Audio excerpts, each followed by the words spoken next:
سلام بچه ها، امروز اومدیم با UMP هد بزنیم. حتما داخل کامنت ها باید بگید بگیم با چگونه بازی کنیم. البته اینجا هم UMP نیست دیگه، میریم MP5.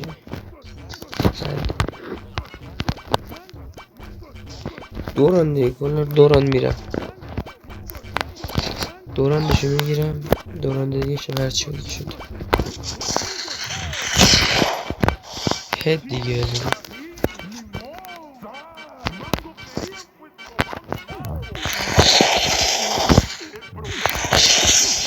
ولی هدم نبود، ولی اشکال نداره. کامنت ها بگین دیگه حتما با چگونه بریم.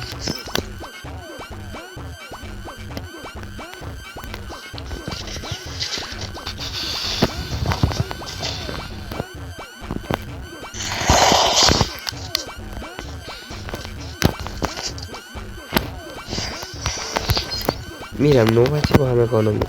البته بذار اینجا الان ببینیم چی میده. خب اله اینم خوبه، دبل دیزرت. البته خودم هم دیزرت میخواستم بدارم دفعه بعدی اسویدی برم دارم.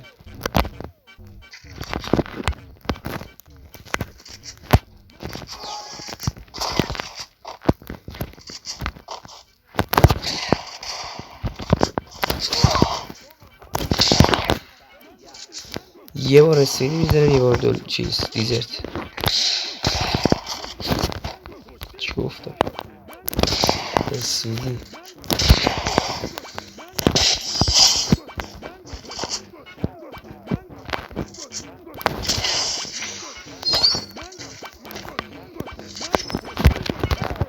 بچه ویدیو بول زیاده میذارم، بولم مدت برای بتل لیدر رفتنم میریم.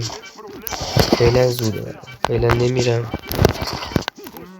من اکانتم بنه، فعلا یه اکانت دیگه دارم، اسم اکانتم اینجاست، V2X رضا.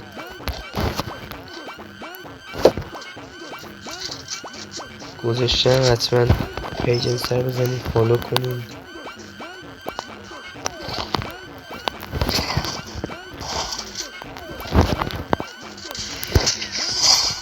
دو ساعت متیک نزده. حله کامنت رو بگین دیگه. کاستوم هم میزنم. کاستوم این که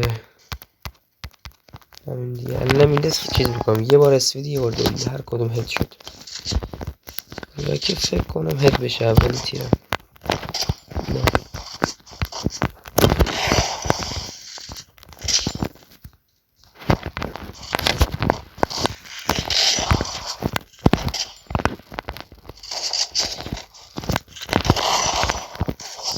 ماشاءالله، اصلا چی شد؟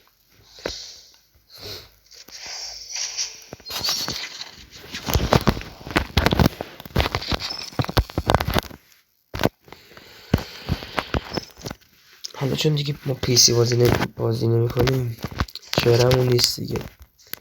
حالا شاید تصویرم اومده یه توی یه گوشه مثل این بالا کنار این نقشه اینجایی بذارم، صفحه میچرخه. میبینی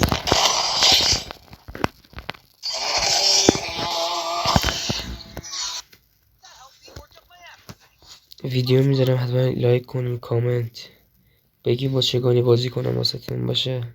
ممنون.